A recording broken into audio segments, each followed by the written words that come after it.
Okay, I think that's everybody in. So yeah, feel free to ask any questions. It's a small group, so this can be a discussion. I have a lot to share today, but yeah, jump on the mic or put something in the chat. Sarah's going to be monitoring the chat for me, so Sarah, just feel free to let us know. Yeah, I think everybody is here. We can get started. Oh, and then I'll ask that everybody mute themselves. I can hear a little bit of rumbling, but if you can mute yourself, that would be fantastic. Okay, so just as we get started, I want to acknowledge that we live and we work on the ancestral and unceded and traditional territories of the Squamish, the Musqueam, and the Tsleil-Waututh people. Just one more person coming in. So yeah, I'm very, very thankful to be on this land and being able to do this presentation today. Okay, so what I'm going to be presenting on today is all of this kind of new learning that I've been doing over the past 2 years in a program I've been taking through the University of Alberta. This program is called Teaching Students with Complex Communication Needs.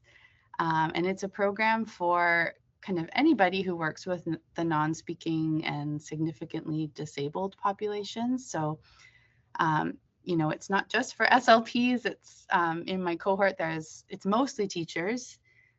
There's a few SLPs, there's a few OTs, a vision teacher, some parents. It's kind of a collection of all these different people. And we've been learning together how to support learners with significant disabilities who are non-speaking in their journey to literacy. And so what I'm going to be sharing with you today is what I've learned so far in this course. It's a 2-year program and I'm almost done. It ends in the spring. But the course I just did in the fall was on emergent literacy, which is going to be mostly the topic of today. So I'm going to be sharing with you what I've learned in that course. I am by no means an expert. I was challenged by my professor in my last course to present to the district in my final project. She's like, you need to, you know, think about a way to present this to, you know, your group or your school district or whatever. So that's what I'm doing today, is just kind of dipping my toe in, getting, yeah, seeing what it's like to kind of share this info. What this course is largely based on is the work of Dr. Karen Erickson and David Copenhaver, and a lot of it comes from their most recent book that was published in 2020, Comprehensive Literacy for All. And this book is really a summary of all of the converging evidence for teaching non-speaking students.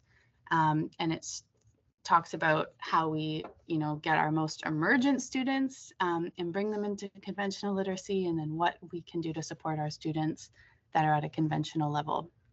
So a lot of what I'm talking about today is the evidence that's summarized in this book. I'm also going to be sharing a lot from Erin Sheldon. She was my professor in the course I mentioned in the fall. She's just has so much knowledge and experience with emergent literacy. She has a daughter with Angelman syndrome who's now 18, and she's kind of lived, you know, and explored all of these things and just has a wealth of knowledge. So I'm going to be sharing some of the things I've learned from her. And then it will be no secret today that I'm a huge Jane Farrell fangirl, and I'm going to talk and reference her a lot. And she's an SLP in Australia who's done a lot of work in emergent literacy and conventional literacy as well. And then finally, I'm going to reference Gretchen Hanser a lot. And she's an OT who, I don't know if she created the alternative pencil, which we're going to talk about, but she's done a lot of work in making writing accessible. So I'm going to be sharing largely from Erin and Jane and Gretchen's work, and then of course from Karen and Dave's as well. So yeah, this is not stuff that I've dreamt up myself. I'm just going to be sharing what I've learned from them. So to get started, I think it's really important that we you know, think about the lens that we're kind of looking at our students through. And you know, who can learn to read and write? There's nobody who's to anything. I love that quote from David Yoder. Really, anybody can learn to read and write. There are no real readiness skills. I think that before we used to think about readiness and think, okay, like you have to be able to do X, Y, Z before we can even dream of, you know, working on literacy with you. But I think, you know, I hope that by the end of today, I can really kind of shift the idea that we really don't need to like work from this readiness model where we expect, you know, students to be at a certain place. I'm just going to pull up. I've lost my notes for a second, so now I'm like, oh. Okay, let's open this. Okay. Yes. Okay. So that, you know, it includes students with cortical visual impairments that I'm talking about today. It includes students with physical disabilities who don't hold a pencil, those who are just starting out with AAC, and those who don't even know the alphabet. So really, the only prerequisite is that you need to be breathing to start this. Language and literacy develop concurrently, and you'll notice by this graphic that this isn't a linear progression. We don't need to prove that we can listen before we get AAC, and we don't need to, you know, learn how to use our AAC proficiently before we should have access to learning to read. Students, they just become better readers or better writers when their language develops, and, you know, and the flip to that, like students, their language and vocabulary develop as they learn to read.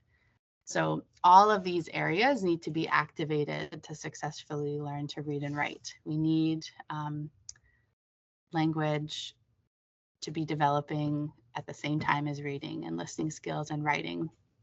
And I just want to point out that writing is a piece of that pie. It's 1/4 of the pie, and I love Jane Farrell says, you know, if reading is breathing in, then writing is breathing out. Like we need to have writing in the mix, and it's often left out. And it's really important that it's there because our students who are non-speaking, they only have access to say the things that are in their device. So if they learn to write, then they can say anything that's not in their device. So it's a very necessary and powerful skill for them. And I just am adding on top of this that their AAC needs to be robust. What do I mean by robust? This is probably a buzzword that you hear a little bit in AAC. We used to think, this is a quote from Pat Miranda, we used to think that you only need to start with a few symbols and you add them like as the student learns. And as they show that they know them, then we give them more words, and you know, we just keep building little by little. But now we think, really, where's the research that defends this practice? There's certainly like no other kid that learns to acquire language in that way. We don't just give them one word and then when they learn it, we're like, okay, good, you get another word. Susan Berkowitz calls this drip feeding vocabulary, and I love that because, you know, we don't just give them one drop. We're supporting our non-speaking and minimally verbal students to develop a language. It's an aided language, and we need them to be immersed in their language, and they need to see us using their aided language. And I think the key word there is language. Like it, you know, we can communicate with gestures and with vocalizations, but you know, it's different than language. And to become a reader and a writer, we need to be teaching them that language piece as well.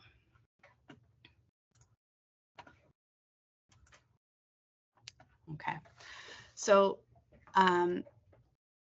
comprehensive literacy instruction takes the view that literacy develops across a continuum. And this continuum really is nonlinear. In that graphic I just showed you, it's not going from one spot to the next. Their reading, their writing, their listening, their AAC use, their language, it's all kind of going out from the center and exploding. All of the teachers that are here today, or the people that work in schools, they're all masters of taking students from that late emergent stage in kindergarten when they arrive and bringing them into the conventional stage. And I think that's what schools do. Like they just know that. But what about our students who come to school and they're at an early emergent stage or at an emergent stage? How do we support them and meet them at their developmental level and support them along the journey to conventional literacy? Gretchen Hanser says that people don't pay attention to emergent literacy because it just happens naturally. Non-disabled kids, they do all of these early emergent things. When they're really, really little, they are exploring books and maybe chewing on books or, flipping through the pages on their own. And they're having those early emergent experiences. But think about our students who are disabled, that might have like a really spastic fisted hand, and that's going to affect the way that they explore with a pencil or the way that they explore books. So their experiences are quite different in the early stages of literacy. I think before we just really dive into emergent, I just want to be clear what I mean by conventional. Just, our focus will be emergent today, but I think it's worth just saying like what I mean by conventional. And this refers to skills such as decoding and oral reading fluency, reading comprehension, writing and spelling. That's really what I mean by conventional. And the term conventional, it's not really widely used in many kind of literacy fields, other than, of course, the literacy field that I'm in, which is for individuals with complex communication needs. But it is a term that's adopted by the National Early Reading Panel in the States, because there is a difference between the conventional and the emergent instruction and what students are learning and what they need. So you're going to hear me, talk a bit today, like saying conventional, and that means our kids who are decoding and reading and writing and reading with comprehension. But what about the kids that aren't there yet? How do we support them? Okay, so emergent literacy, all of the critical early literacy learning that happens before elementary school. So students with complex communication needs, they develop language and literacy skills along the exact same developmental continuum as their peers. There's no difference. I'm not saying they learn differently or, their brains are wired differently. They learn on the same continuum. It's just, they might be at a different part of the continuum. And our students with significant disabilities, they often arrive at school with limited experiences of typical early literacy and language activities. They may have like really minimal exploration of books and writing tools. Oh, I forgot to put my slide forward, sorry. I can't do this on two screens. They've often spent more time in medical appointments and therapies and less time reading books with a caregiver. They often have sensory needs. Think of our autistic students, or they might have difficulty seeing or hearing or processing language in their environment. And essentially, due to like many reasons, the quality and the quantity of their early literacy experiences creates this like opportunity chasm. There's like this divide between the opportunities and experiences they've had and their non-disabled peers. Some of our learners that come to us in kindergarten are at the very, very beginning of the literacy continuum. And our literacy instruction has to meet them where they're at.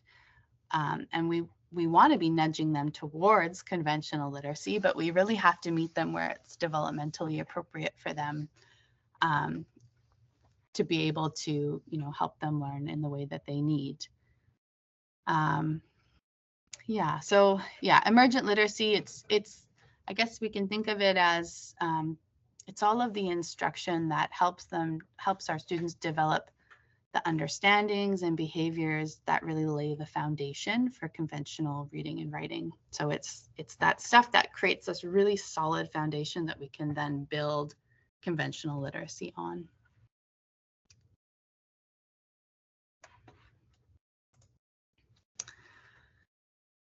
I think it's also important, I know I've said this, but I'll just say it again, that the goal for any readers that come into our schools is to get them, or any learners, is to get them to a conventional level.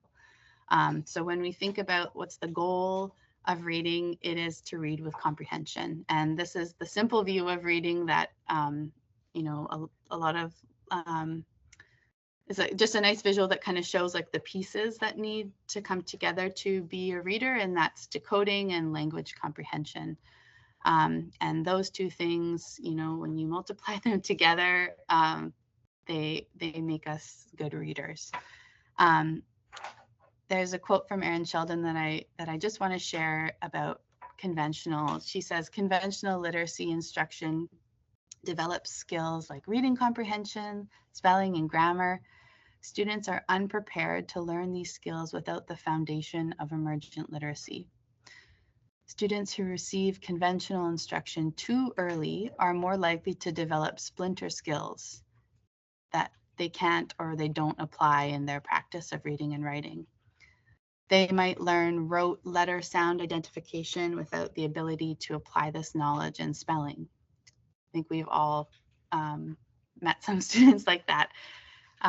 They might memorize isolated sight words without the ability to recognize them in connected text. That's a big one, just drilling sight words with flashcards. They might point to images in a text to answer questions without developing a sense of why we read. Students who seem to have plateaued in skills or seem to lack motivation for literacy likely need more experiences with emergent literacy. So, we want them to get to this conventional level, but we have to meet them where they're at so that we make sure that they're developing that really strong foundation to build the conventional skills on top of. If we think about the simple view of reading, and we think about it in terms of our emergent learners, and we think like, okay, well, what comes before decoding? What comes before language comprehension? We can think of the precursors for decoding or word recognition as these emergent print-related skills. So that's things like letter name and sound knowledge, learning the alphabet, print concepts, early name writing, early developing phonological awareness. So these are like the things that are precursors for decoding, that blue circle in the simple view of reading. And then the precursors for language comprehension, or I guess I should say, they're not precursors, but they're essential for language comprehension, are vocabulary knowledge, syntactic knowledge, and narrative skills. So these meaning-related skills are really that language piece of that AAC and listening and reading and writing diagram that I showed you. We need to have strong language skills and be developing our language skills. So for many of our emergent learners, they might be learning the alphabet or learning their sounds or starting to put some sounds together.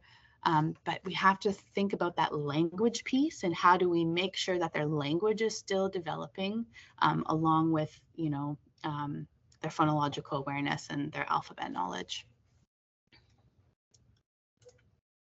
Okay, so that's enough, I think, of the background. I just feel like we have to kind of set the stage a little bit.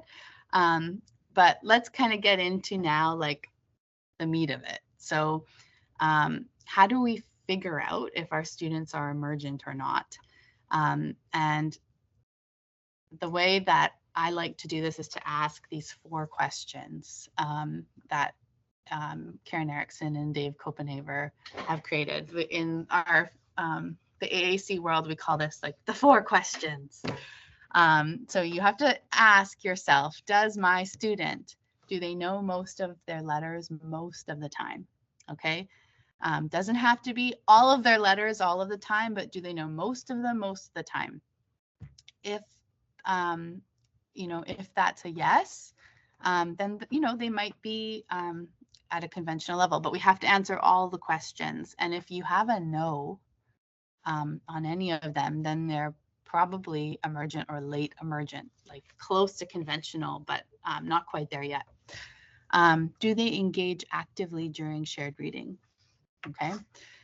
Do they have a means of communication and interaction? This is the really hard one.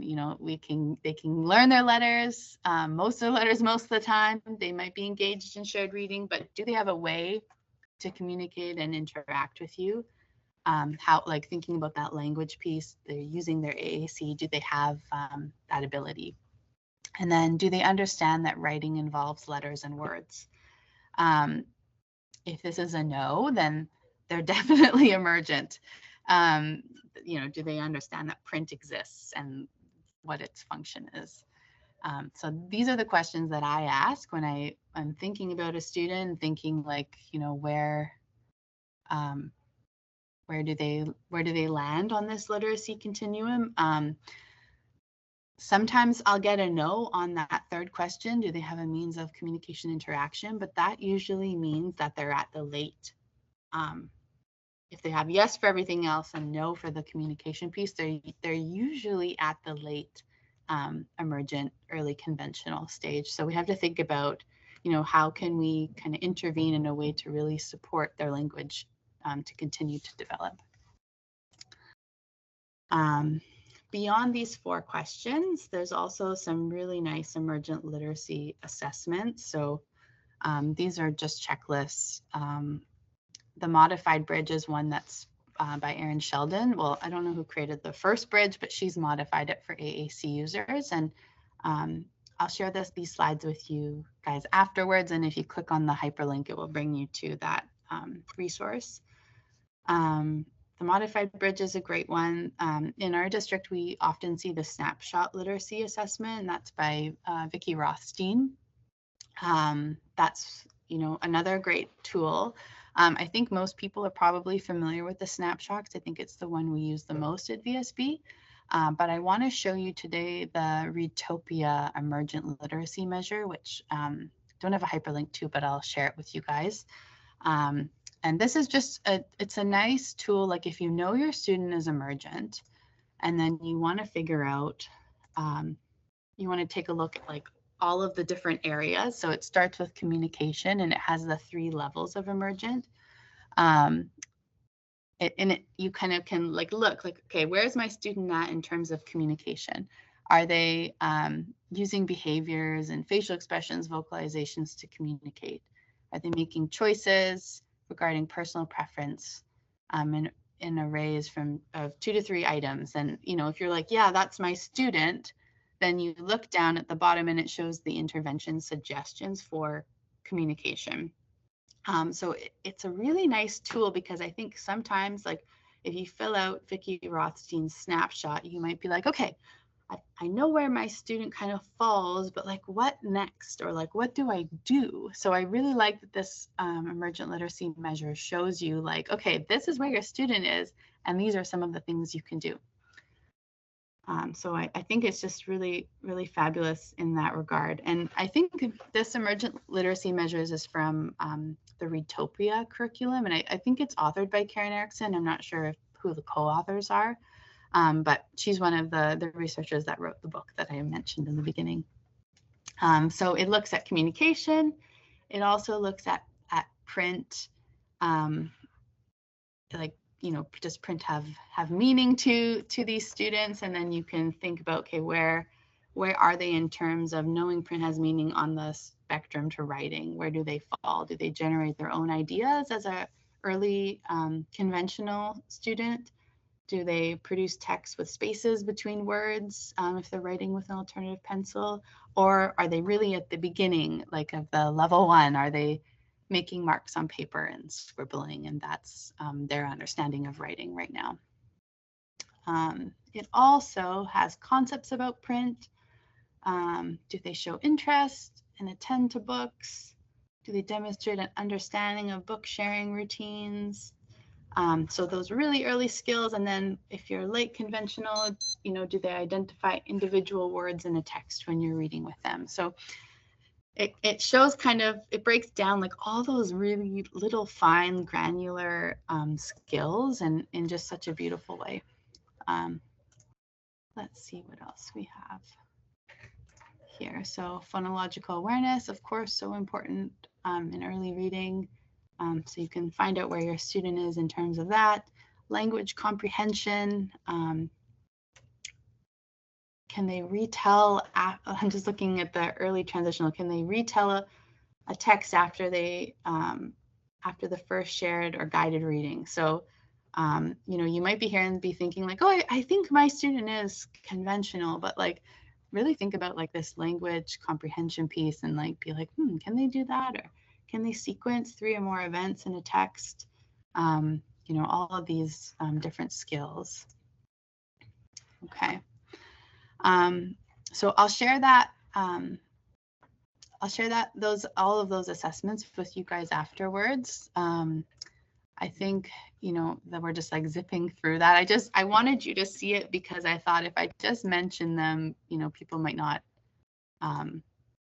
be enough of a hook to like really make you think like, oh, I'll use that in the future with the student. But I'm really loving that checklist right now, just especially for the intervention suggestions that come with each level. Okay, so I want to leave us lots. I feel like I'm really zooming through this first part, but I want to leave us lots and lots and lots of time to talk about emergent writing and to look at lots of examples. We only have 2 hours today, so I really had to kind of think about what elements I wanted to share with you. And in my course, I've been learning about what is good instruction for our students who are non-speaking. And they really take this framework of a comprehensive approach to literacy. And this is just emergent literacy, this diagram that I'm showing you. And it has all of these components. Literacy and language, they're in the middle, they're combined.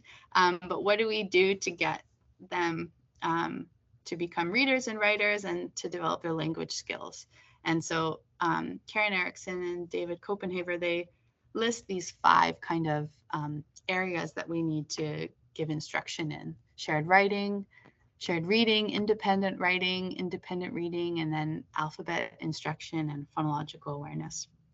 And then I just added at the bottom rich language modeling. So, you know, using their systems, their AAC systems with them and teaching them vocabulary related to the whatever you're learning about.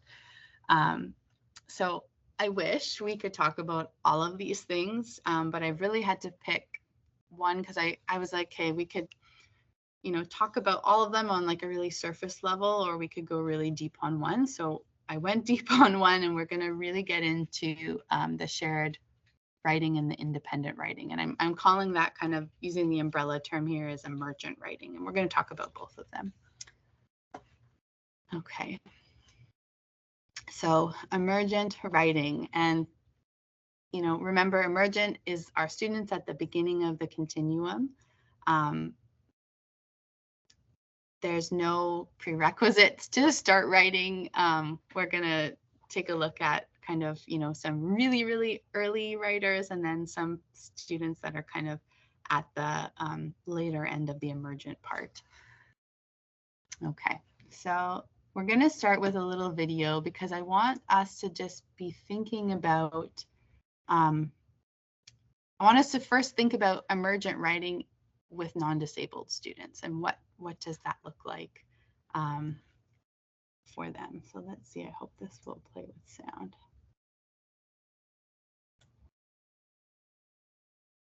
I like allergy because it's the sweetest. That's a nice thing to write.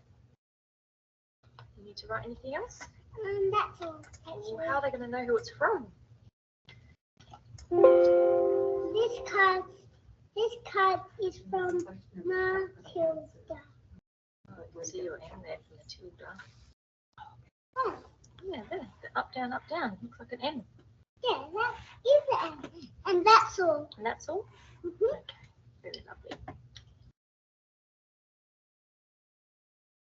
Okay, so Matilda's writing, she's writing a card to someone, and she's just kind of scribbling, right? But she's talking a lot about what she's writing and describing it.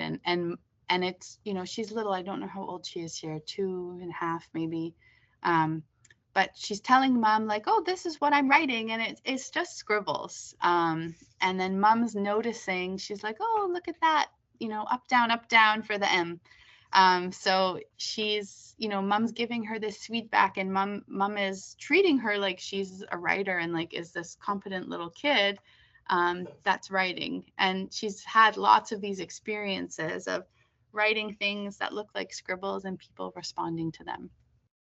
So I just want us to keep that at the front of our minds as we're going through all of this writing stuff, because remember, it's just what we're going to be talking about today is like, it's just the same as non-disabled kids do. The developmental progression is the same, but our kids might not have had those experiences when they were little. And so they're at kind of an earlier part of this continuum.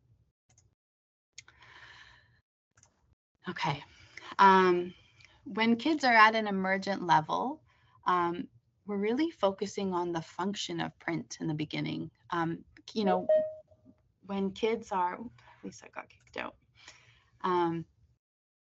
When kids are just, you know, scribbling and writing, they're not focusing on writing an A perfectly or, you know, spelling all of the letters perfectly. They're just, or writing all the letters perfectly. They're just kind of making marks and talking about what they're writing.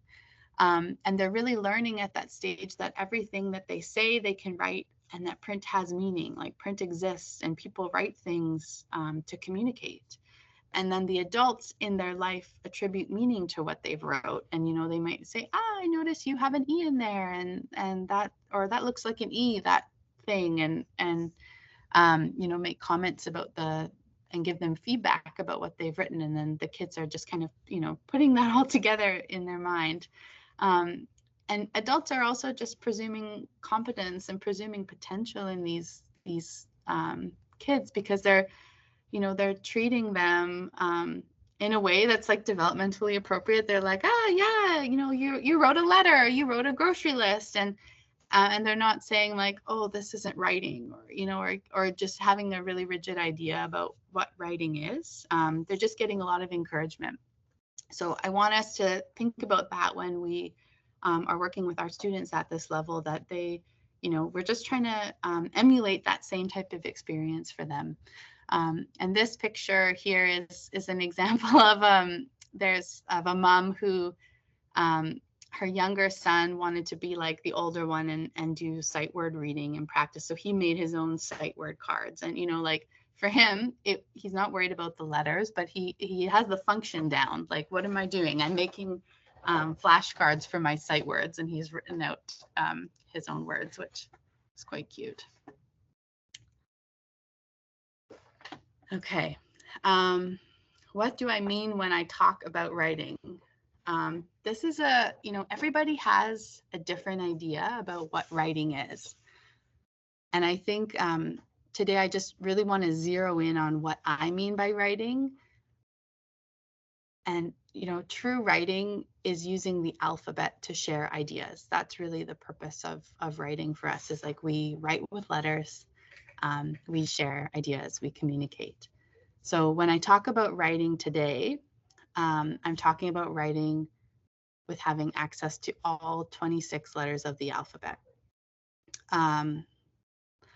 What I don't mean by writing today is copying or tracing or making a sentence with AAC symbols.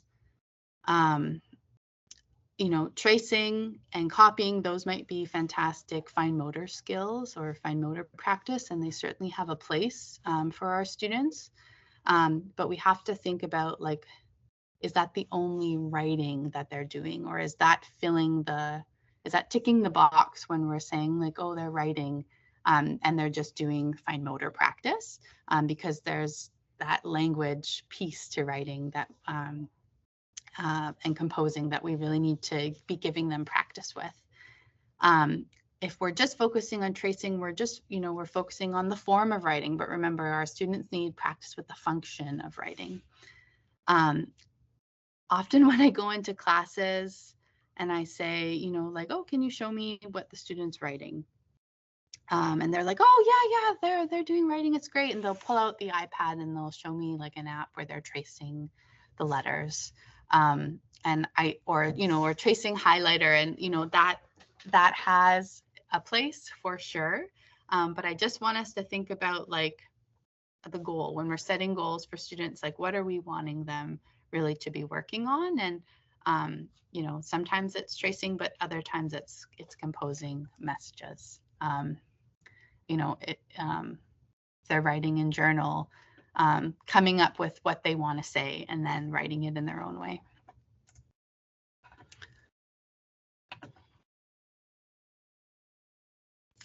Okay, one of the things, that cat in the last picture, the cat, it's kind of hard to see because the picture's small, but it says, on Halloween, I will be a purple crayon. I will feel happy. I have to admit, like, I'm guilty of this. When I first started practicing, I thought that was writing. I was like, oh, just, you know, in journal, just get them to write, make a phrase in touch chat. Like, I sincerely thought that was ticking the box for writing. And now I'm like, oh my goodness, like, was I ever wrong? You know, making a sentence or a story with your AAC system, that's generating language, right? It's because if their AAC system is their voice, their language, this is like the equivalent of talking. It's not writing. And I love this quote from Kelly Fauner. She says, there's zero evidence that shows symbol-based writing leads to conventional writing. So writing like this letter to Santa. If we're looking for kids to learn the process of writing, they need to have access to an alphabet.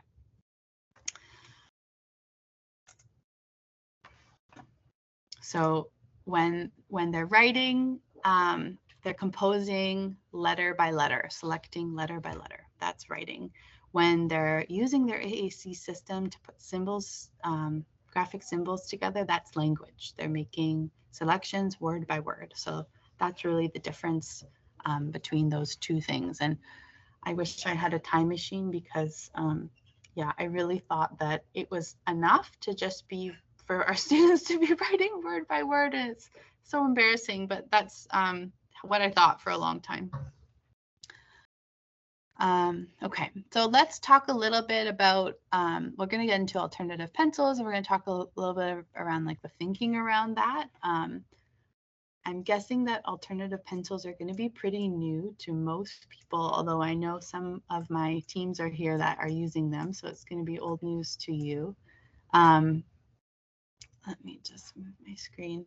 So let's get into that, and then yeah, we're going to watch some videos. I love this analogy from Gretchen Hanser. She talks about writing in terms of this juggling analogy. So she says, when our students are writing, they're juggling first the sensory motor demands of handwriting. So, you know, they're thinking about the fine motor elements, the motor planning, the posture, the how do I organize my body to be writing with a traditional conventional pencil. So think about all of these things. Our cognitive capacity is finite, and we're using a lot of our cognitive energy to get our body in order to be able to write. And that's perfect if we're doing tracing, because we just have to focus on the motor aspect. we're not thinking about also like the language piece. So our students, when they're writing with a pencil, they're juggling this stuff. And of course, some of our students cannot write with a pencil just based on their physical disabilities. But those students who can hold a pencil, but their fine motor is delayed, or, you know, it's just not that legible, that this is the kind of student that I'm talking about. And then Gretchen says, you know, they're also juggling the cognitive demands. And like, that's a lot more balls already than in the last, oh, I didn't put it forward. It's a lot more balls than in the last slide. So this is the cognitive demands of writing. Oh my goodness, generating the idea. That's a huge one for kids. It's hard. Planning what you're gonna write, translating your thoughts, you know, your voice when you're writing, organizing, spelling. That ball should be massive. It's a really big thing for our early writers. Syntax, like their organization of sentences in a grammatical, or words in a grammatical sentence, evaluating what they've wrote, revising it, editing it, adding punctuation. They're thinking about all of these things. So for our students who fine motor does not come easy to, if we're asking them to juggle the fine motor part and all of these cognitive parts, things just fall apart. The juggling doesn't happen because we have finite cognitive capacity. We can't focus on all of these things when they're all really new to us. So Gretchen Hanser came up with the alternative pencil. I'm pretty sure she created it, but now I'm like doubting myself as I say it. And the alternative pencil is a way to remove the motor element of writing so that students can really focus on the cognitive piece, really think about the language piece, the spelling piece, generating your ideas, that type of thing. So let's look at some alternative pencils. I have just a few examples. I have these are different ones that some of my students use. So we have like a Smart Speak with the alphabet in it, and that's a talking alphabet. So if they press something, it'll say the letter. Then to the right, there's that black one. That's a scanning alternative pencil for students who use indirect access and are not using their hands or their eyes to make selection. We're scanning through the options and they're saying yes or no to that page. And if they say yes to the page, then we, you know, go through each letter individually and they select by saying yes. Then there's that pod one, which is also a scanning one. And then of course, most students, you know, they have a core book or they have Touch Chat or LAMP on their iPad, and there's a keyboard on there. So if they're already using Touch Chat or some other AAC app, we just want them to use the keyboard on their app. So they don't need like a separate pencil. And then that last one, the red one, is an alphabet flip chart. And I feel like that's the most famous alternative pencil. It's just a simple way to show the students like a portion of the alphabet without showing them the whole thing. Because sometimes it can be a bit overwhelming for students to see the whole thing. They just want to be given options in chunks. So how do you choose an alternative pencil? It's just based on the physical and the vision needs of the learner. And this is something like if you have a student who's not selecting by touch, this is something that you can talk to your OT about or your AAC SLP about and kind of figure out like what am I going to do to get my student writing. I like that quote from Gretchen. Every student needs a way to write. This is non-negotiable. If we're trying to emulate the developmental pathway of our students, we have to think like, well, when do typically developing kids get pencils? And like they get them right away. They start exploring, they are drawing on all kinds of things. So when do we give our student an alternative pencil? And the answer really is as soon as possible. Remember, there are no prerequisites. The only prerequisite is that they're alive and they don't need to know their alphabet. So we want to be giving them these tools as early as possible so that they can just be scribbling and exploring with them. I have a link on there to the Alternative Pencils Weebly. actually have no idea who created this website, but it's so good. So check that out later if you're like wanting to learn more about alternative pencils and see a bunch of examples of different students with different physical abilities using pencils. It's really cool. They also have like they walk you through kind of the assessment of writing, which we'll get to towards the end of this session. But yeah, it's just a really great website. Okay. So often, you know, first things first, you give your student an alternative pencil, and then what do you do next? Like, where do you start? It can be kind of intimidating, I think, for people to get going with the alternative pencil. Although like Kevin, who's here today, wasn't intimidating for him. He just went flying with it with his student. But, you know, sometimes people are kind of like, oh gosh, like I don't know what to do. I don't know where to start. So a really easy place to begin is just with name writing. Typically, this is the first words that our students learn to write. And it can be a great place to start for our students when we're introducing the alternative pencil, because it really gives them a chance, gives us a chance to become familiar with how to use it. And it gives them a chance to kind of write things that are short. You know, it's low stakes, but it's motivating because it's your name, and what's more functional than being able to write your name and sign your name. So when we're doing name writing, you know, you just let them select the letters and we scribe for them. So they're choosing on their alternative pencil and we're scribing for them. And then we're also celebrating their writing. We're attributing meaning to the letters that they're selecting. And, you know, if they're picking things that letters that are in their name, we're going to make really specific comments of support about that. And we're going to also then show them, once they're done writing their name, how we write their name. So they write it, we let them do it, we celebrate them, we scribe for them, but then afterwards we can demonstrate our model of how to spell their name. So let's watch an example of this.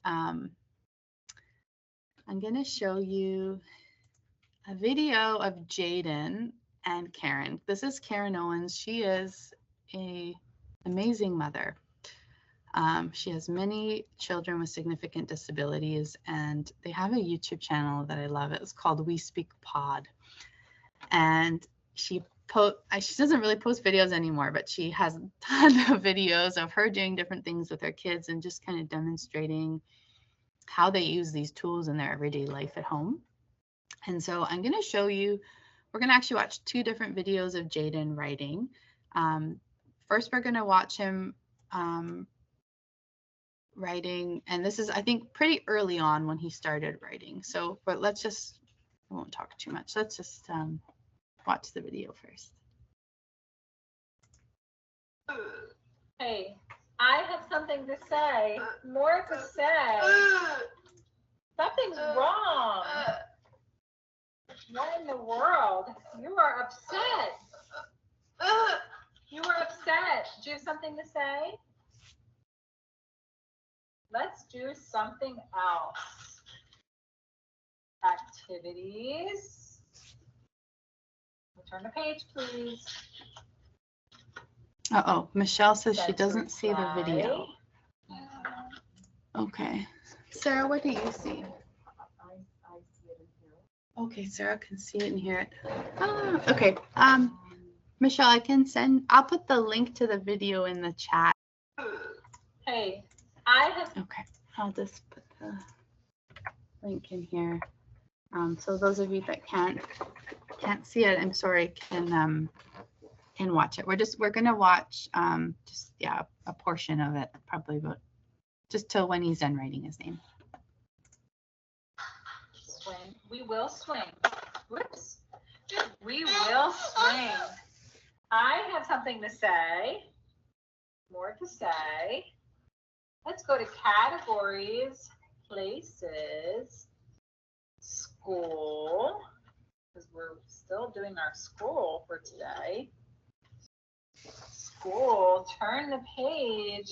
We're going to do some writing. Writing. Okay, I keep dropping my pencil. All right, we have our paper. And today, Jaden, you picked out this awesome photo. This is when we first moved in our house. You're using your pod, and you're going to write about it.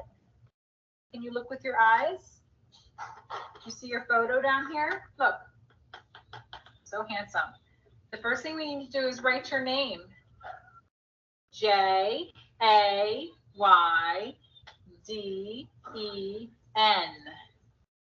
Go ahead. Go ahead, buddy. You gonna write your name? I see. You see yourself. You're very handsome. J-A-Y-D-E-N.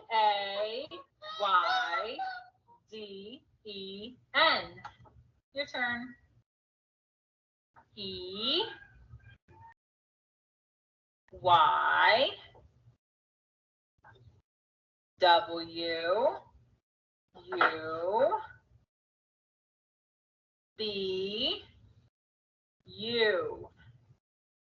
V-W-O.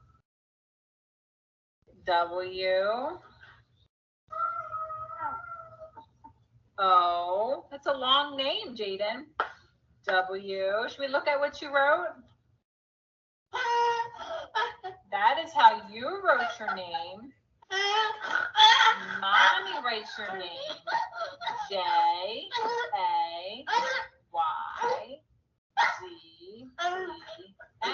Look, I see an E and I see a Y.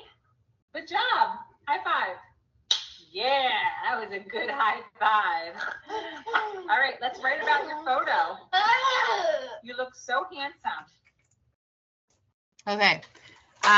So, doesn't take long. They're doing a different writing activity, but they're just signing their name in the beginning.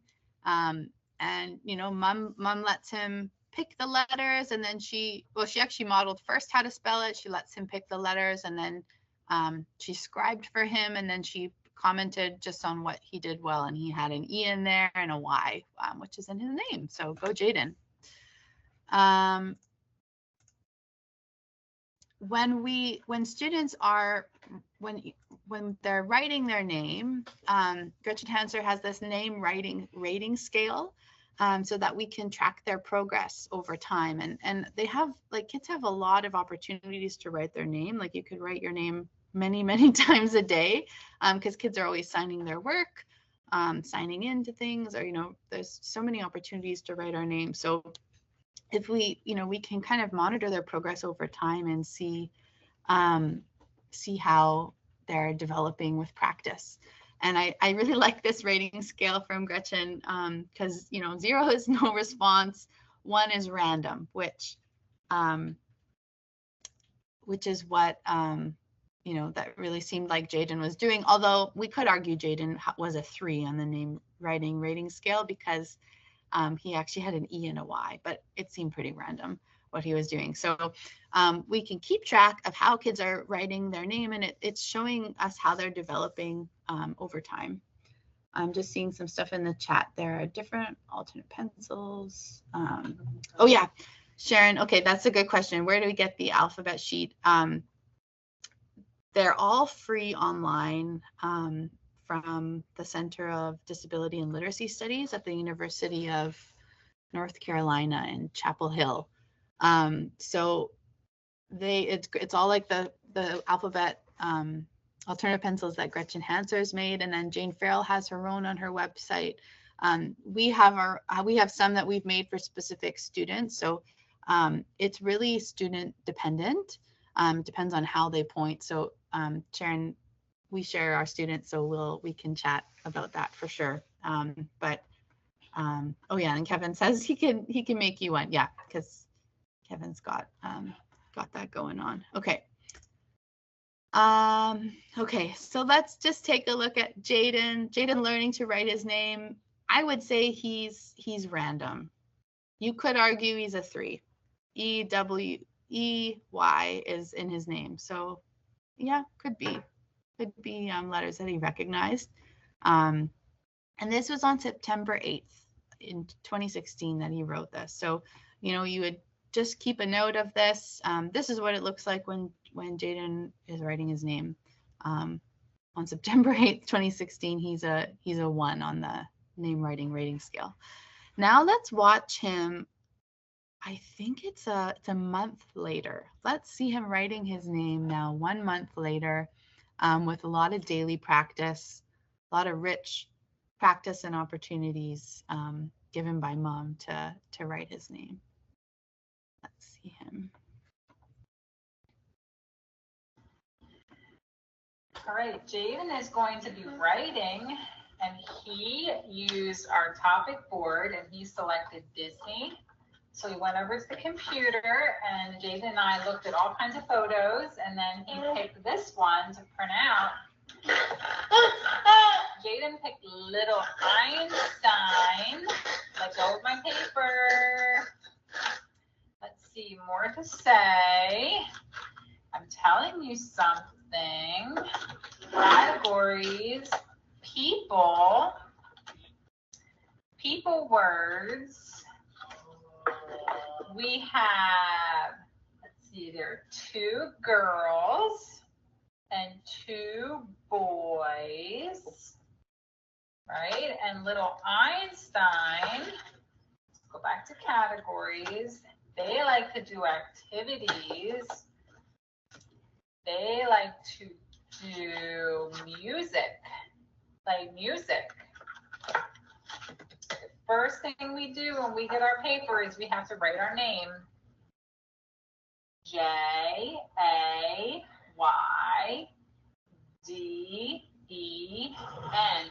Let Mommy quick grab the light. Almost forgot about our light. J-A-Y-D-E-N.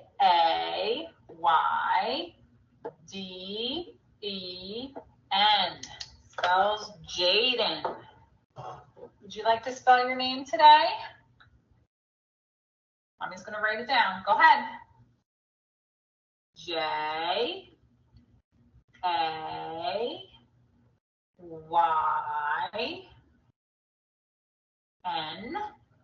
Good boy. You spelled J-A-Y-N. If Mommy spells your name, I write J-A-Y-D-E-N.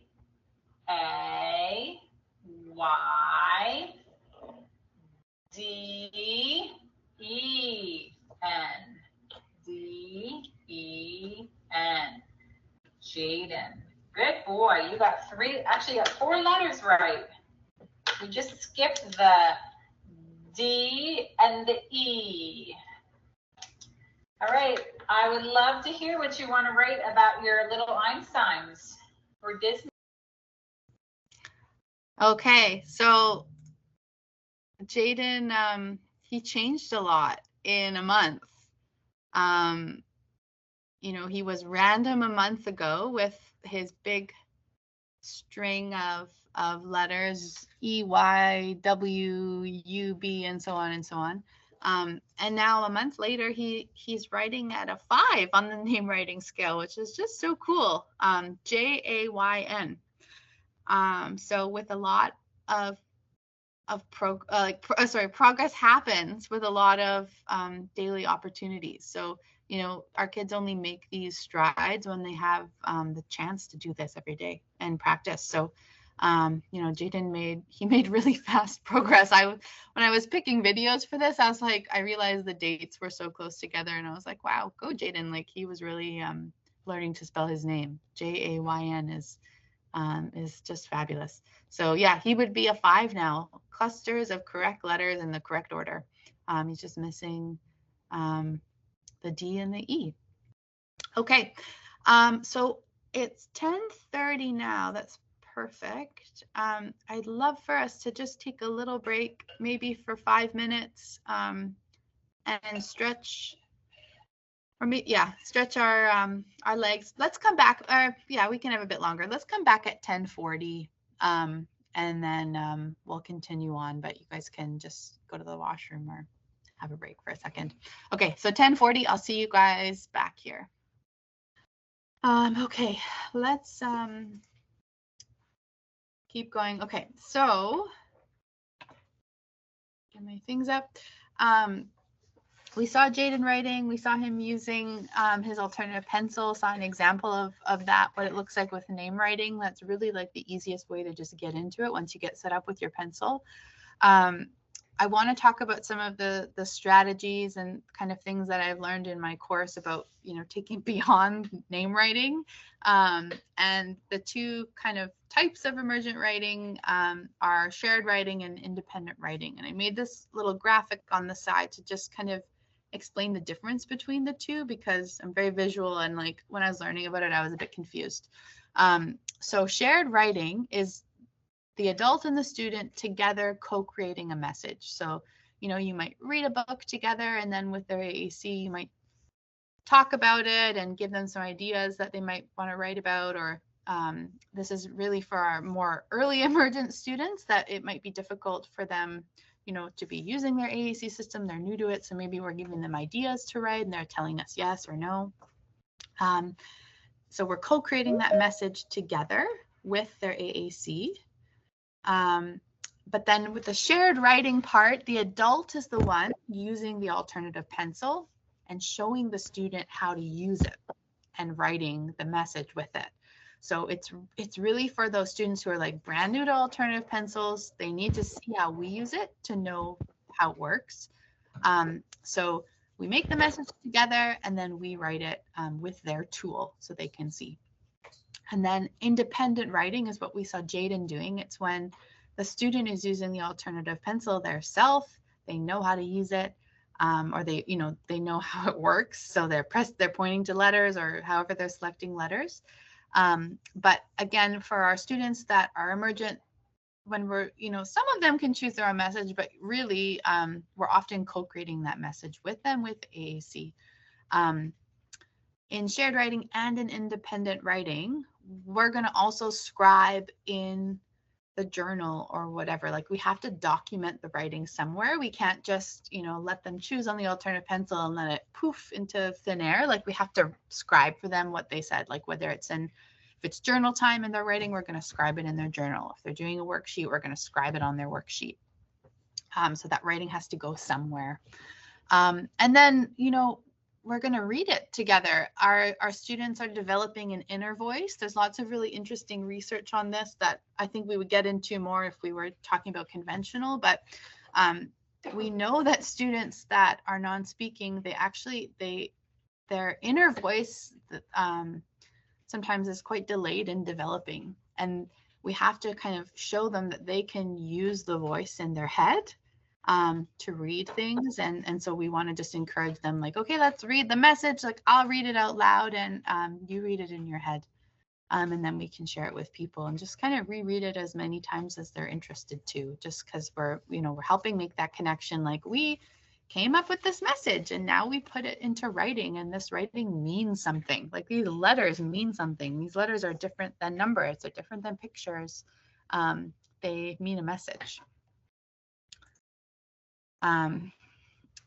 There's many different ways to do shared writing. Before I took this course, I was really, I learned from Karen Erickson and David Copenhaver's book, I learned about predictable chart writing, and I thought, wow, this is so cool. Like, it's a way to do shared writing with a group or with a class. And, I tried really hard to get this going. We did it in some program classes, and I did it with a grade 1 class. And what I found is, like, because it's this very structured, like, you write a chart together, with like a carrier phrase, and kids make their choices and you record it. And every day they do different things with a sentence. They might cut it up and put the words into the right order. And at the end of the week, they make this class book. It's just like this beautiful, very structured routine.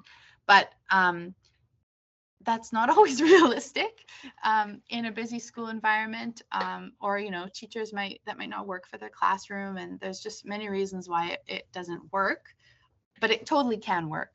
But what I want to talk today is about shared writing that's more just like what do you do with the student one-on-one when it's journal time and they don't know how to write yet with their pencil, but how do I really UDL this and get them doing parallel work to their peers that's meaningful for them, and they're getting practice with this tool. So yeah, we're not going to look at the structured routine of predictable chart writing, but if you want to know more about that, when I share these slides, you can click that link, and I have a little sway that talks about the structure of predictable chart writing and what you do each day of the week, because there's like a different part of the routine. It's a really nice writing routine. Okay, so shared writing, think about our students at the really beginning of that continuum.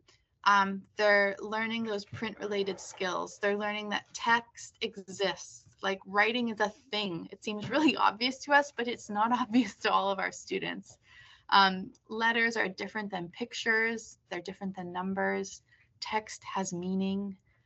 Those squiggles on the page actually mean something, and that we write for a purpose. We write to communicate something, to share ideas, to make a note for ourselves, to remind us later.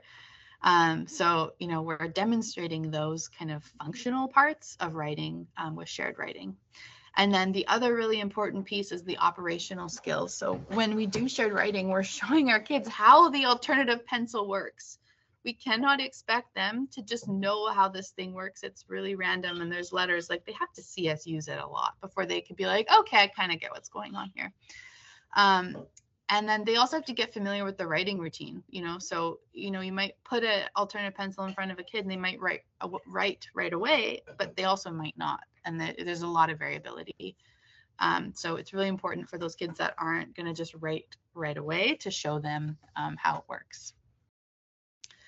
Erin Sheldon has some goals that I can share with you guys about different writing goals for the different levels of early emergent, and conventional. Just some examples of, I just want you to see, like, at a really early emergent level, when they're doing shared writing, it's really about observing the adult. It's like the adult is showing them how to use the tools. It says observing the teacher, the peer model of selecting and naming letters. So they're seeing how we do it. They might be exploring alphabet materials, and they might be beginning to select letters from a variety of alternative pencils, but they're really just like exploring the variety of tools and like the ways that we write, and just kind of being a part of starting to learn about that. So how do we like actually do writing? Like what does good writing instruction look like for our early emergent students who are doing shared writing? And I love this emergent literacy cycle that I learned from Erin Sheldon. She uses the cycle in all areas of comprehensive emergent literacy instruction, but I think it works so nicely in writing, because it's just reminding us that like it starts with the teach, where the kids are learning something in their class. Maybe they're learning about salmon or some very BC topic. And then they're doing and they're exploring something. Maybe they're going on a walk, or they're looking at the fish tank. They're reading a book about the salmon, and that's the do, the teach and the do. Like, they have to experience something. The writing that they're going to do needs to be anchored in something real and meaningful to them. So that's where we start first. And then as we move through the cycle, the show part is the language piece. We're modeling, we're showing them the language, we're talking about it. We're modeling different words or different ideas, things that we're noticing, and we're just kind of demonstrating how we're using their aided language to talk and think about it. And then we want to invite them to be a part of that. And even if our students are really emergent in beginning in their communication, like that could be, giving them an option and seeing how their body and their face react to it. Like if we're saying like, oh, we're talking about something funny that we saw, and then we're offering them, like, we could write that as a choice, and if they smile, like, we can take that as a yes, and then model writing that phrase. Like, it doesn't need to be them at this really early stage writing the sentence or something. Like, we can get them involved in really small ways, but still having them be a part of it, so they're not just sitting there like a piece of furniture, like watching writing happening in front of them, like how are we getting them involved in the process? Okay, let's look at just a few little examples of shared writing, and think of this emergent literacy cycle as we talk about this. This is a student of mine who uses POD with partner assisted scanning. So that's his POD book in the corner, that book with all those symbols. And we read a book, we grabbed a random selection of books from the resource room, and he chose this one, Chester's Haircut. So we read the book together. That's the do piece. You know, we're modeling language, the show piece, as we're reading the book. And then at the end of it, we were like, okay, what can we write about? Should we write our opinion about the book? And so we gave him a bunch of different options. You know, we showed him the different branches in POD about opinions. And he chose, I don't like it, which was just brilliant. So he was telling us, I didn't like this book. And then because he was brand new to the alternative pencil, then I took that phrase and then I modeled writing it with his alternative pencil. I modeled scanning. And because he's brand new to it, still kind of unsure why we're writing, I'm not going to model every single letter. I was just modeling the first letter of each word and scribing it as I went. So, you know, that was his journal for the day. That was October 12th, 2021. We read Chester's Haircut.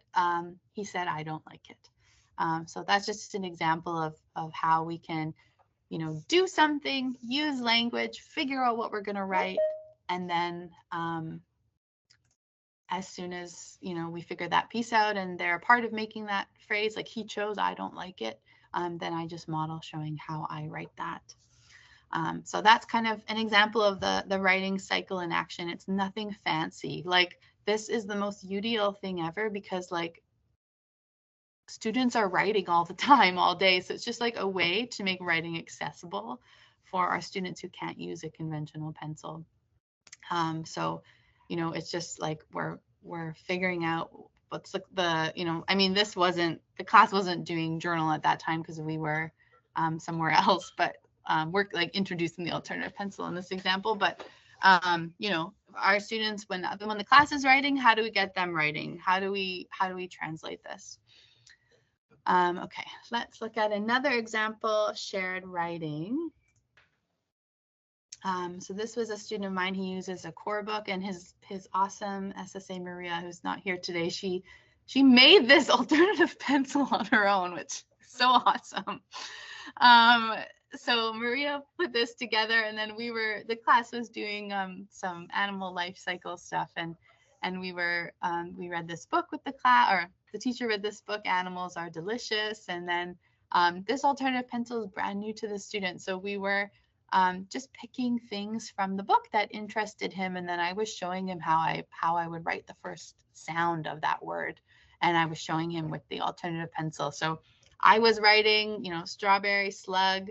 I was showing him how I was selecting the letters and just writing it down for him, and then he was writing it in his own way, because I think he's very used to like seeing work and then copying it. So when I was showing him how to write it and writing the words, then he was kind of doing his own version of writing. You can see down below, I've just put that blue square on all these pictures to protect these kids' anonymity. They don't need to be pulled into this. So yeah, so he, you know, we're just showing him, this is how I use the tool, and I'm sounding up the first sound in the word. So yeah, I love this cycles approach, the cycle of thinking about writing, because it really kind of brings the whole thing together. It brings language into it. We do, I mean, kids are doing things all the time in school. We do something, we talk about it, we write about it, we read what we read. It's just that simple.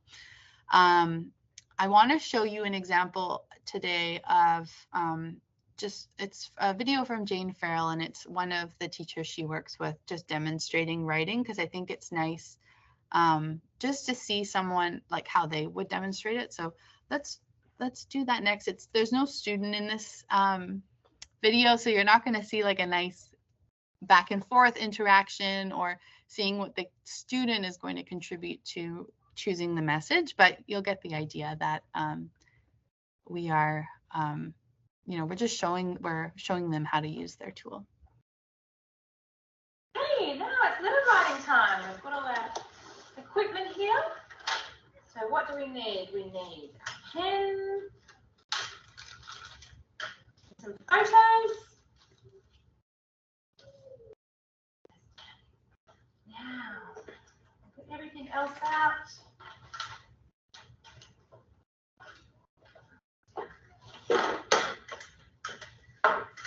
Okay, so we're going to write our letter.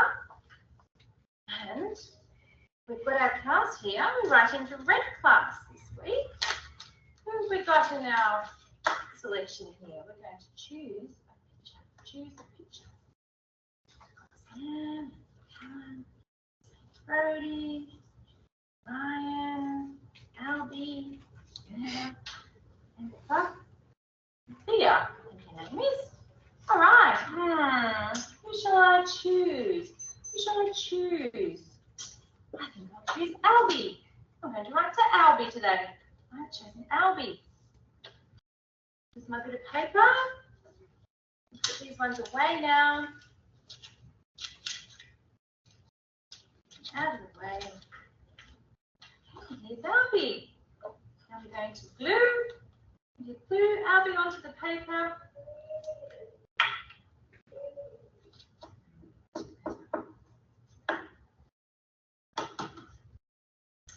Now, what are we going to write about? We've got a picture of someone painting in our class. And there's a picture of someone drumming. I've got to choose what I'm going to write about. I think I'll write about drumming. We go drumming. I like drumming. I'll stick my drumming picture on. And we're going to write to Albie. I like drumming. Print out our letters here. Two. Here we go. A, B, C, D. Turn the page. E, F, G, H, T. No T there. Turn the page. I, J, K, L, M, N. O, P, Q, R, S, T. Oh, T. I need T for two. Here we're writing to Albie. Albie's name starts with an A. Let's find A. A, B, C, D. Oh, A. Here we go to Albie. Okay, we won't watch that whole video, but I think you'll get the idea that, she's just showing how she's using the pencil, and then, choosing the letter, scribing. She's writing a letter to Albie. Okay, so let's talk about independent writing, because once our students learn how to use the pencil, they can really do a lot of independent writing on their own. And we use the same cycle for Marian Sheldon, the Emergent Literacy Cycle. The thing that makes it independent is they're selecting the letters themselves. They're applying what they know about letters and words when they're writing.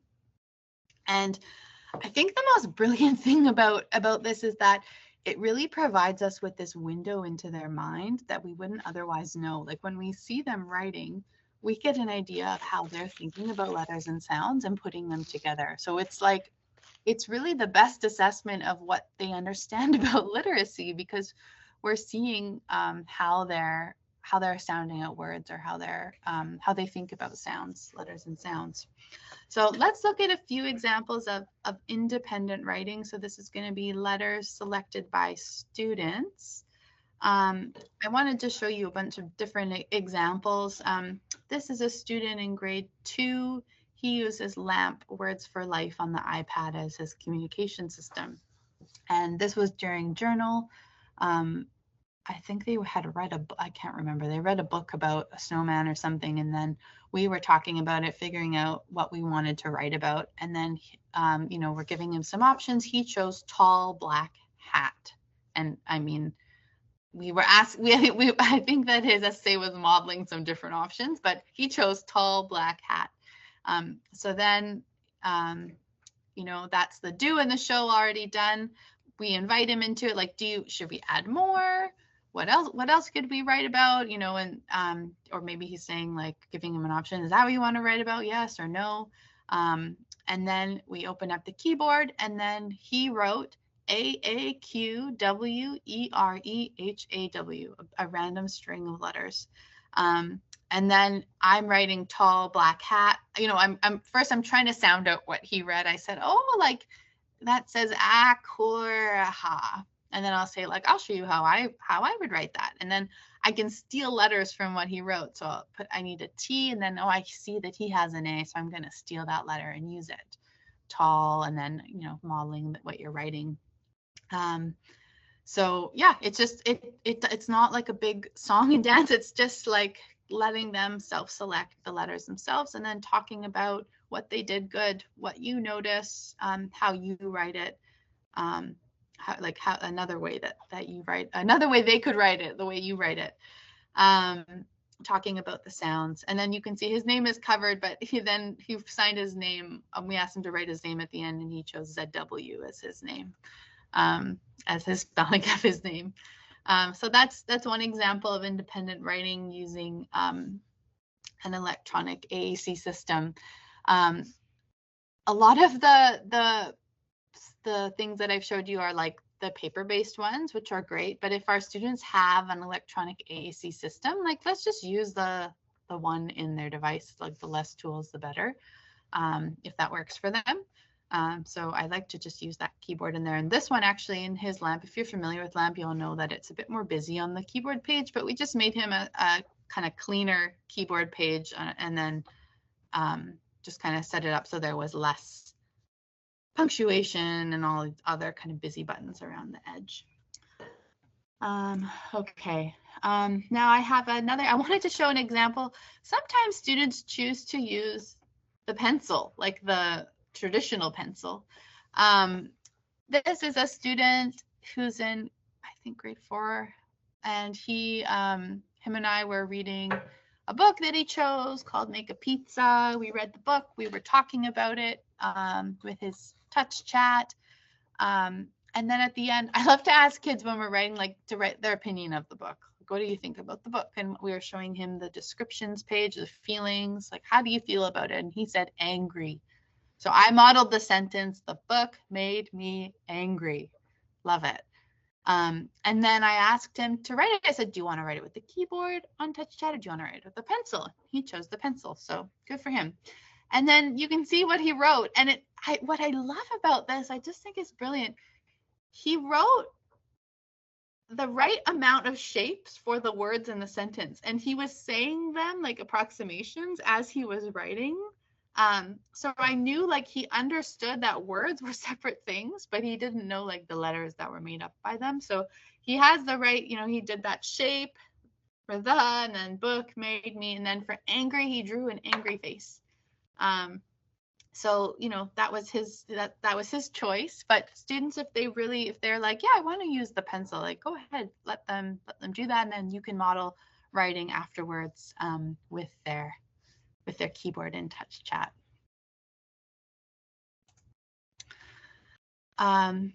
This is a student of mine who doesn't have functional use of her hands, so she uses partner-assisted scanning to select letters on her alternative pencil. We're going to actually see a video example of a girl named Angela doing just that with the same type of pencil. But on this day, the class was writing a birthday book for a peer, and the teacher had talked about different things about the student whose birthday it was, like, what do we like about them, all these things. We gave this student some choices. What do you want to say about your friend? And she chose funny. And then we used her yes and no switches. So we like scanned through the alphabet, and then she tells us with a yes, she hits the switch under her chin if it's yes, that page or that letter. And she chose these letters, EERRXAAA, and then she told us she was done. And that's how she wrote funny. And then I didn't do it in this example, but we're not perfect at this. Then should model writing funny afterwards, and then she wrote her name as well, but that's covered up. So yeah, I love this cycle because it's like their writing is rooted in something, an experience, doing something, talking about something. We use their AAC to talk about it. We choose what we're going to write. They're a part of that, and then they select with the letters. This is an awesome writing example from last week. I was with a student who uses touch chat, and I was showing the team how to do this writing cycle. And so we were saying, we were letting the student choose, like, what should we do? Should we watch a movie, or a video on YouTube, or something that interests her? And she chose Plants versus Zombies, and she knew how to spell plant already, because I think it's something that she Googles or searches a lot on YouTube because it's her favorite thing. So we watched this video about Plants versus Zombies, and then we were talking about what we saw. And I don't know if you know Plants versus Zombies, but it's like a war, and they shoot like watermelons and things at each other back and forth. So we were talking about what we could write, and she, with touch chat, said she wanted to say the plants were shooting guns. And where, and she might not, she didn't say but like we can take her sentence that she says, like shooting, or plants shoot guns or something, and show her how we can write it grammatically, depending on, where the students had in this. So I modeled the sentence, the plants were shooting guns. And then we opened up the keyboard and we said, like, okay, let's write the first word, the. And then she was sounding it out in her head. So just think about the sounds. And she chose a V for the th sound, which is pretty close. And then she put an E, and then she saw the word very come up in the word prediction. And then she just chose that word. So that's why it says very. And then she knew that she had to put a space. So then she put a space for the next word. And then she knows how to spell plants. So she wrote plant. And then she put a space, and then she's spelling wor, W-O-R. So she's really just we're encouraging her to sound it out. You can tell her each word, like, as you go. So I'm saying to her, okay, now we're spelling wor, say that in your head. Think about how you spell it. So we can remind them, like, at each word what they're writing. If students don't like us to remind them, or, they may be a bit older, they're like, get out of my hair, we can record it on a Big Mac, and then they can press the button and hear what the sentence is to remind themselves, like a little auditory prompt when they need it. So yeah, there's quite a variety of writing here. Like, you've seen the last student writing, a string of random letters, versus like this student who's trying to sound out and use word prediction to write something with some of their spelling skills. And I'm all for word prediction. I think it makes sense for kids to use word prediction when they are trying to spell phonetically, when they know their letters and sounds. I think that's when it makes sense to, let kids do that. So I think it was really appropriate for her to be using word prediction while she's writing. Okay. And I just want to say, like, we look at some of that writing I just showed you, and you might think, like, wow, it's so random, like, or, it's just a string of random letters. But this is the same as non-disabled kids. They do this. This is a little 3-year-old writing, and mom says, what are you writing about? And he says the life cycle, which is pretty deep. And it's just a bunch of, some of them are letters, some of them are not, shapes, but he gets the function of writing. This kid's not worried about the form yet. He's like, I know that people write left to right, top to bottom. He's writing, it looks like, in paragraphs. So this is, we're giving our students the same experience. And it might feel kind of I don't know, strange to people, because I think it is sometimes a weird thing, but we're really just trying to create those early experiences for our students so that we're meeting them at a spot that is developmentally appropriate, helping them along the way to conventional literacy. This picture on the right is those are Kevin's hands. Kevin who's here. Sorry, Kevin, I keep mentioning you. Kevin is an awesome SSA. He's writing with his student, and this is another example of kind of not a blunder, but like I just learned from doing this with Kevin and the student that I gave them a QWERTY keyboard, but I shouldn't have put the numbers on it.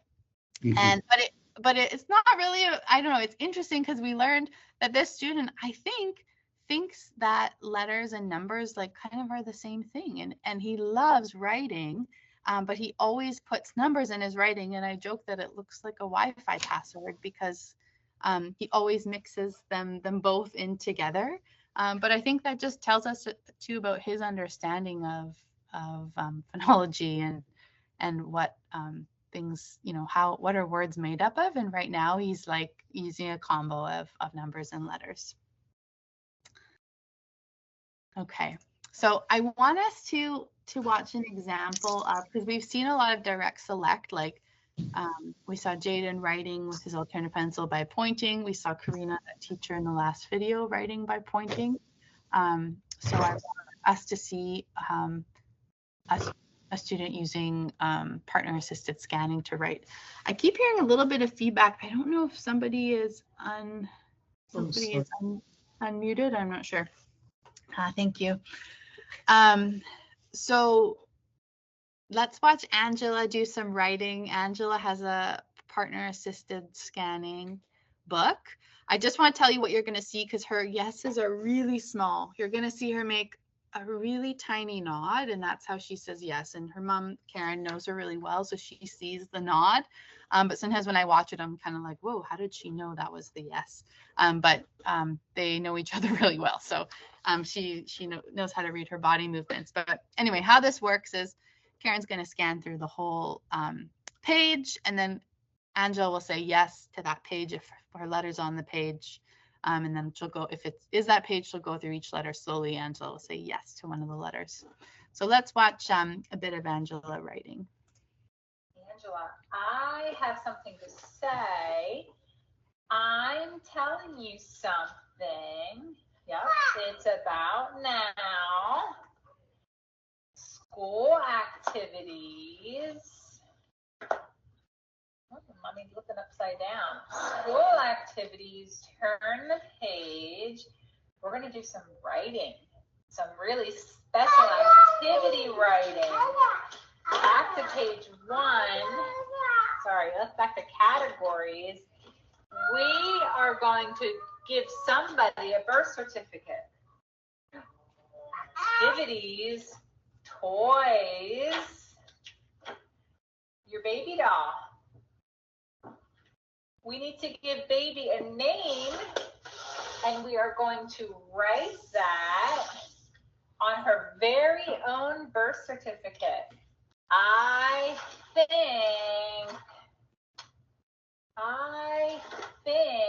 that is awesome. It's going to be fun. Okay, the birth certificate says, this is to certify that blank. We need to give baby a name, and we are going to use our alphabet. Are you ready?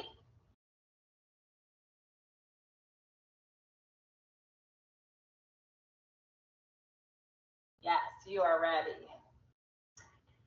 A, B, C, D, E.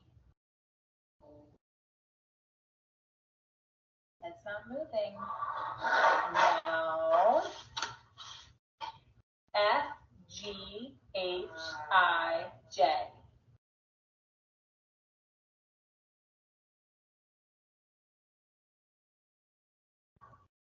Thinking? Yes. F, G, I see your little yes. Can I have a big yes, please? Yes. G. Did you make a mistake?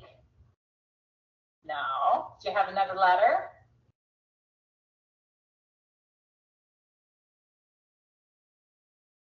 I see little yeses. Can I see a big yes, please? Yes. All right. Let's write down G. This is to certify that G, oh, I wonder what her name is. G. G. All right, another letter. A, B, C, D, E. Is that a yes, honey?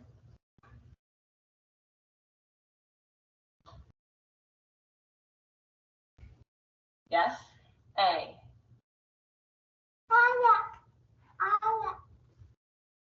B.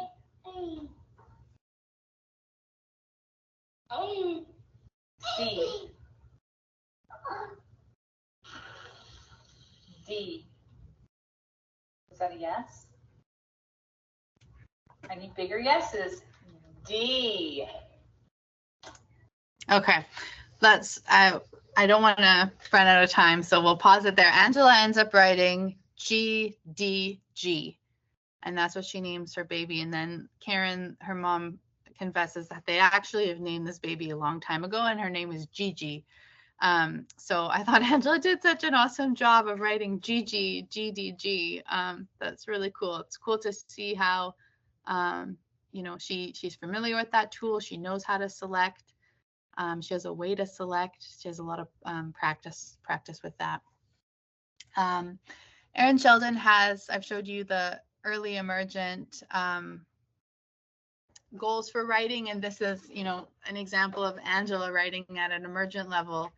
Some of the goals that we could use. I can share this with you guys after, but really at this level, they're learning that text is a code for speech. We can write to communicate, and that sentences are made up of letters, and you know, there's spaces between those letters. So these are, yeah, some of the examples is that there are some of the goals potentially at this level could be like demonstrating engagement in writing, participating in selecting the letters, which we saw Angela doing. Okay, because we're running out of time, I'm actually not going to show this video. This is a kid who's using direct select with the alphabet flip chart, and that's Jane Farrell there. And they're writing about an elephant, and anyway, he's demonstrating that he knows that sentences are made up of words with spaces. And it's really cool because she keeps offering him to turn the page or space or the letters, and he keeps picking letters and then putting a space in between them. So he's like making clumps of letters into words. And this is more of a,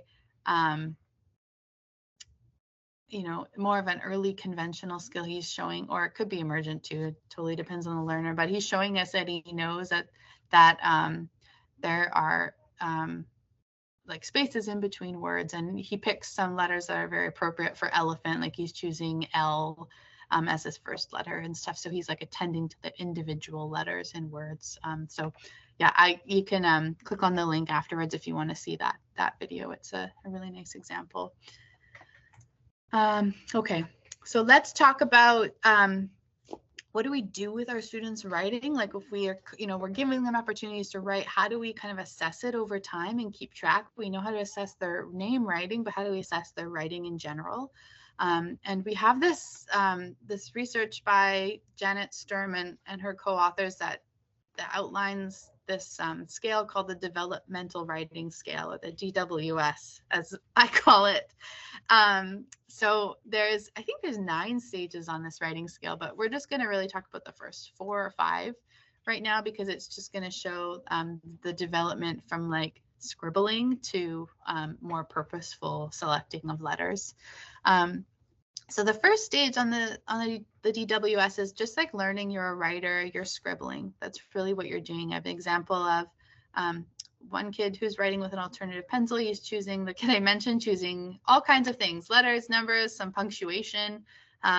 He's just he's scribbling with it. He's like you know, having fun putting these letters and numbers together. And this kid loves to write, like that's not even the whole page. He'll just write and keep going. We'll ask him if he wants to stop, and he wants to keep adding letters, and enjoys when we read them back to him. And kids at this level, you know, if they're using a pencil, that it's like the big circular scribbles and they're just making marks. And at this level, they're learning that there's two main functions of print. They're learning that print has meaning. I've said that a bunch of times now. And that text is a code for speech. They're putting that, like the earliest skills of literacy. They're making that connection. And then at DWS2, it's a kind of a funny one because we can't actually, learners who use an alternative pencil, they skip this stage because we can't actually see this with an alternative pencil. But if they're writing with the pencil, the nature of their drawing and scribbles start to change and they become like horizontal lines. Their scribbling starts to look more like writing, and they're starting to figure out that, yeah, we write in horizontal lines. That's how English is formed on paper. So they start to show us that they understand that piece of it.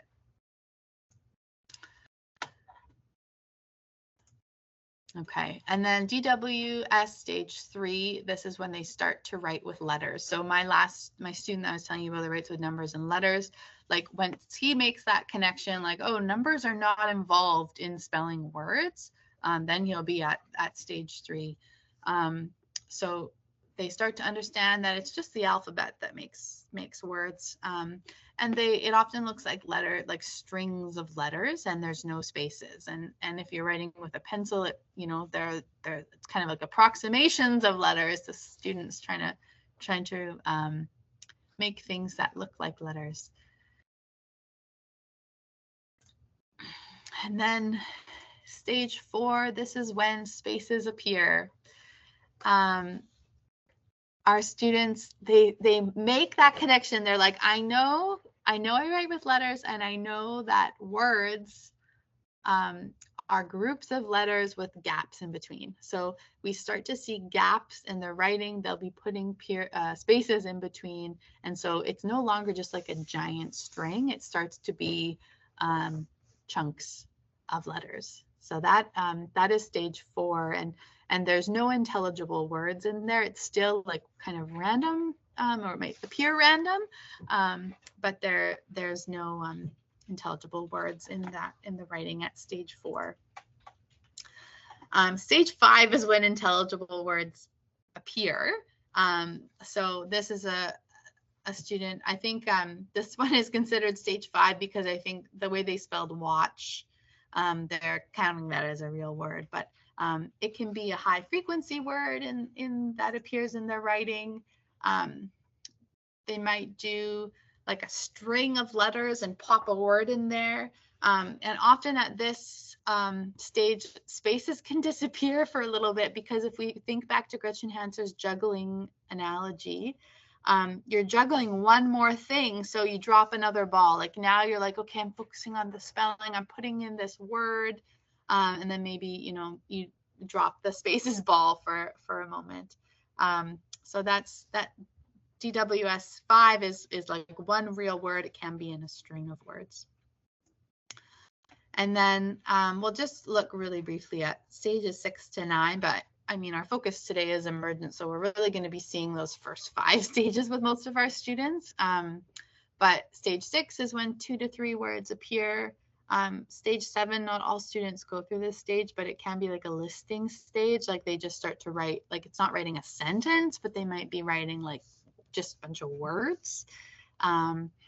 Stage 8 can be a partial sentence, and stage 9 is 1 to 2 complete sentences. And I have a hyperlink there to Jane Farrell's website, and you can also look up Janet Sturm's research, but they have like nice tables that show like examples of the stages all the way to 9, but we won't worry about that today. Okay. So I just want to share now with you, because we don't have too much time left. We have about 5 minutes. I just want to share some of the resources with you that I've mentioned today, or some things that I just want you to be aware about if you're like, oh, I'm really interested in this and I want to learn more. My AAC colleagues and I did Jane Farrell's course this past year, it was, 2021, we took this course through Jane Farrell's website. It's a Thinkific course, and we got it covered by the Supplemental Pro D fund. So that, if it's something that you're interested in, it would be really worth checking that course out. We did the comprehensive literacy instruction course. She has a new one now, the developmental writing instruction, and I haven't taken that one, but I would like to, because I always learn so much from Jane. So those are two really, really great resources. If you don't want to invest the amount of time, like I've taken this almost 2-year course now, but if you want to learn kind of like a condensed version, Jane's course is a really awesome option. Jane also has, she has a blog. It's amazing. I learned so much from her. She's on podcasts. I just have linked some of those things. I love this podcast episode. I've listened to it like 4 times, of her talking about writing strategies and the developmental writing scale. It's on the Loma Disability podcast. And just really cool to learn from her and learn more about writing, because it's something that's, it feels really new to me. Like I'm just learning about this and trying to do it now in my practice. Okay, so, and then Gretchen Hanser, the OT that I've talked about, who she has like a really, really good 45-minute presentation on literacy and Angelman syndrome. It's on YouTube. It's so good. Like she's talking about her juggling analogy and all the tools and the thought behind that. So that I really recommend that if you have the time. She has an episode on that Loma podcast I mentioned that's awesome too, talking about choosing writing tools, and just really, really incredible. I love listening to her talking about writing. And then Erin Sheldon, this is the professor of my Emergent literacy course. She there's these 2 really great podcast episodes of her with Karen Erickson, who's the author of the Comprehensive Literacy for All book, and they're talking about why literacy matters for people with significant disabilities. And it's a 2-parter, and it's just really, really a great thing to listen to if this kind of thing interests you. And then we have Karen Owens and family. They're the family that I keep showing of writing. They have an amazing YouTube channel, We Speak Pod. So many great examples on their channel.